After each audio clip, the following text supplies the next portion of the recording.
Jai Hind, dear SRPians. This is Shashank sir. Welcome to the online classes of SRPS once again. Since we have been studying chapter 4 solution, and in this video I'm going to tell you the rest question answer thoroughly along with the detailed solution, detailed discussion. Okay. So, dear students, I have noticed that you have some confusion regarding question fifth. That in what ways do you think the life of Raja was different from that of the Dasa or Dasi? So, as I have asked you during the doubt clearing session, and I have noticed many of students are not clear about what is Das and Dasi. दस दसी के कुछ confusion है वो clear करना है। Okay, देखिए the एक राजा और दास दासी कौन होता है? दास दासी use to describe the people found the Rig Veda में दास दासी का उल्लेख वहाँ पे रेफर किया गया है, वहाँ पे जिक्र किया गया है। The Raja is the elected ruler of tribe called जन। तो राजा जहाँ से इलेक्टेड होता था एक उससे कहते हैं जन। ये इम्पोर्टेंट होगा एग्ज़ाम के लिए, ठीक है। And he did not have Capitals, जिनके कोई कैपिटल नहीं होता था। लेकिन यहाँ पे बात है कि दास और दासी कौन है। यहाँ पे जो टर्म दास और दासी जो फेमिनाइन है, दास मस्कुलाइन जेंडर है और दासी फेमिनाइन है, और इसका मतलब है slave. Slaves are men and women captured in the war. So this would be the right answer. That slave कौन है? वही आदमी और औरत है जो युद्ध में पकड़े गए हैं, उसी को स्लेव और दास कहते हैं, ठीक है। सो एक कॉन्सेप्ट क्लियर होना चाहिए। They are treated as the property of the owners who could make them do any work they wanted. उन लोगों को एक संपत्ति माना जाता था, और अपने जो मालिक होगा वो मालिक के अधीन थे, और वो जो लोग जो भी काम करवाना चाहते थे उसी दास से वो लोग करवाते थे। तो ये हो गया कॉन्सेप्ट क्लियर रिगार्डिंग दास और दासी। Next take a look to the question number 6. Find out whether your school library has a collection of books on religion and list the names of 5 books from this collection. मतलब कि आपके school library में एक किताब की collection है जहाँ पे धर्म की है, और लिस्ट द नेम्स ऑफ 5, ऐसे 5 बुक आपको लिखना है, 5 किताब के बारे में नाम लिखना है जो अलग अलग रिलीजन्स मतलब धर्म की है, अलग अलग धर्म की धर्म ग्रंथ जिसे आप कहते हैं वो लिखना पड़ेगा, 5 अलग अलग धर्म की। So here the answer is given. The 5 books on religion are first on Guru Granth Sahib जो कि सिख रिलीजन की है, ठीक है। जंत अवेस्ता जो कि जोराथ्रुस्ट्रियनिज्म से है। कुरान आपको पता है जो कि इस्लाम की है। बाइबल जो कि क्रिश्चियनिटी की है।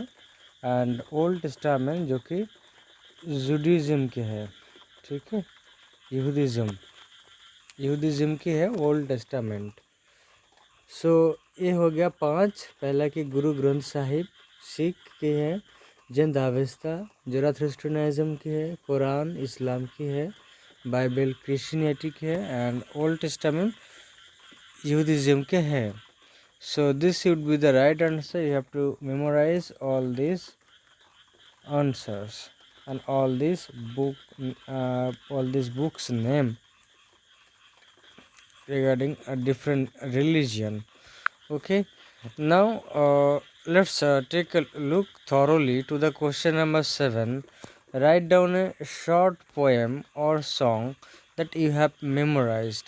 आपके याद है ऐसे कुछ छोटी कविताएं और गाने आपको यहाँ पे लिखना होगा। डिड यू हियर और read the poem or song. आप क्या वो गाना और पोएम कविता सुने हैं और पढ़े हैं, इसके बारे में भी लिखेंगे। और how did you learn it by heart, आप कैसे इसको याद किया, इसके बारे में थोड़ा सा लिखना होगा। तो अपने अपने वर्ड में आप लोग यहाँ पे लिख सकते हैं अपने जो पसंद की गाना है और जो अपने पसंद की जो कविताएं हैं, यहाँ पे 2-4 लाइन आप लिख सकते हैं।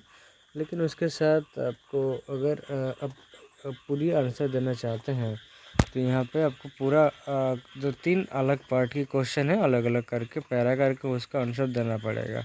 कैसे? जैसे कि फर्स्ट क्वेश्चन है, write down a short poem or song that you have memorised. आपको आपने याद किया ऐसे कोई गाना और ऐसे कोई छोटी कविता यहाँ पे लिखना होगा। तो यहाँ पे देखिए एक क्या आंसर दिया गया है, a song which you have memorised in the song from film जागृति 1954 sung and written by legendary poet and singer Kavi.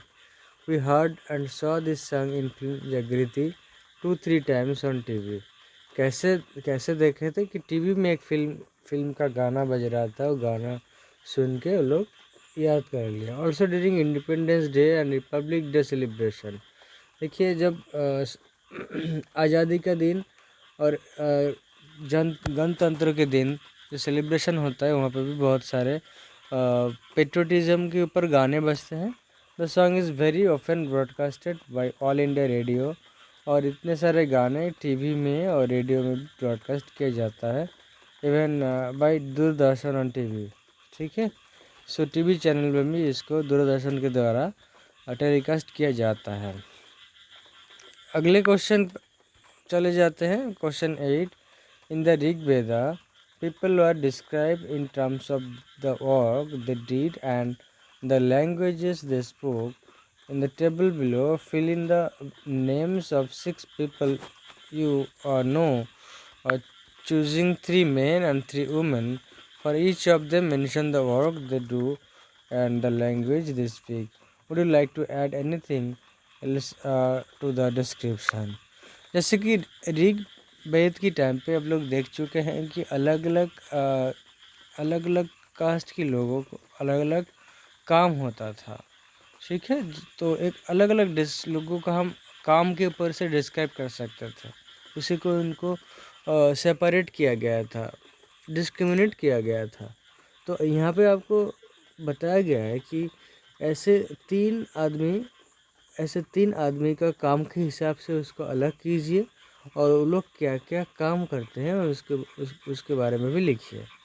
ठीक है, जैसे कि एक टेबल यहाँ पे दिया गया है, जैसे आप देख सकते हैं। In the Rig Veda people are described in terms of the work the deed. वो लोग क्या काम करते थे, तो काम के हिसाब से उन लोगों को डिस्क्राइब किया जाता था ऋग्वेद की टाइम पे। और यहाँ पे और द लैंग्वेज दिस बुक, कौन सी भाषा में वो लोग बात करते थे।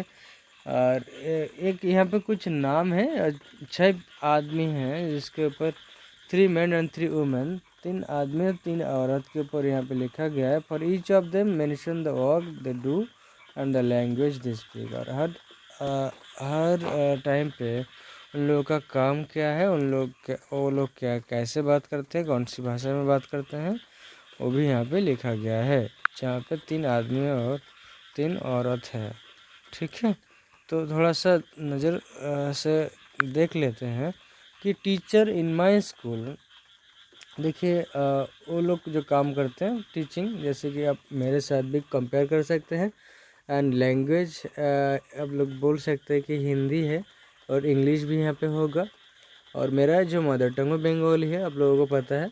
Sometimes they act the scene with the help of the children.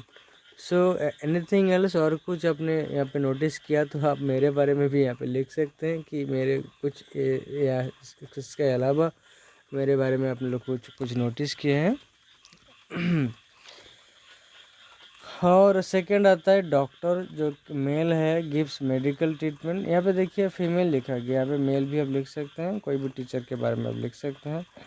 और जनरली हिंदी और समटाइम्स अलग अलग भाषा में बात करते हैं अलग अलग पेशेंट के साथ। And examines the body parts, give medicine, sometimes a dose of injection. तो वो लोग कैसे काम करते हैं यहाँ पे लिखा गया है। कभी कभी बॉडी पार्ट चेक करते हैं, मेडिसिन दबा देते हैं, समटाइम्स इंजेक्शन के फिर डोज भी भरते हैं। ठीक है, भर के फोड़ देते हैं। एंड 3 वेजिटेबल सेलर्स, एक ये मेल है सेल्स वेजिटेबल, जो वेजिटेबल मतलब सब्जी वाला। हिंदी में बात करते हैं, haggling and tries to give less weight. और वो लोग क्या करते हैं, हमेशा कम वेट में देना चाहते हैं और बहुत ही दरदाम करते हैं। और मेड सर्वेंट एक फीमेल है जो घर पे काम करते, काम करने भाई जो आई है। हिंदी में बात करते हैं, sometime cooks food and very often take leave. ये लोगों का क्या इम्पोर्टेंस है, क्या स्पेशल फीचर्स है। देखिए वो कभी कभी खाना बना लेती हैं एंड बहुत बहुत बहुत ज़्यादा दिन कभी कभी लीव मतलब छुट्टी ले लेती है। और 5 यहाँ पे देखिए ड्राइवर मेल है, ड्राइव सरकार जो अपना हमारी गाड़ी चलाता है। हिंदी में भी बात करता है, ड्रॉप अस टू स्कूल, हम स्कूल पे छोड़ देते हैं, take us to any other place. और कभी कभी हम जब घूमने जाते हैं वो हमको लेके जाते हैं, जैसे कि हम लोग गए थे कुशीनगर पे, तो हमारी जो बस की जो ड्राइवर है वो कुशीनगर पे भी हम सबको लेके गए थे। एंड अल्टीमेटली सेल्स गर्ल, जो एक शॉप में आप देख सकते हैं कि शॉपिंग मॉल में सेल्स गर्ल होती है, जो फीमेल है, अलग अलग स्टोर पे वो लोग बैठी होती है और लोगों को ख़रीदने में हेल्प करती है। So display the goods in the shop and show them to customers and speaks in Hindi as well as English. वो लोग दोनों 3 भाषा में बात कर सकते हैं। And gossip a lot, tries to sell the goods as quickly as possible. वो लोग बहुत सारी चीज़ों के ऊपर बात करते हैं, गॉसिप करते हैं और बहुत जल्दी चीज़ों को सेल करने के लिए, सेंड करने के लिए पूरा एकदम आदर्श है। सो ये है all this answers. I hope you will understand and in the next video we are going to learn the next chapter. Till then, stay safe and stay cool and thank you very much.